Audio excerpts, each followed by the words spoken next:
Guys, check out this dashcam visuals showing the cars parked on both sides of the Velachery Flyover, and some even in the divider.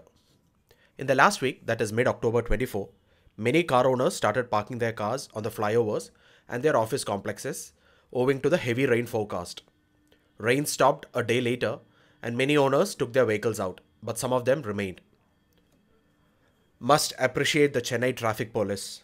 Instead of locking the cars and slapping a fine, they started tracing the owners using the registration number and started contacting them through SMS and calls. They even went public and put up a message on Twitter that they did not fine any owners like what the media claimed.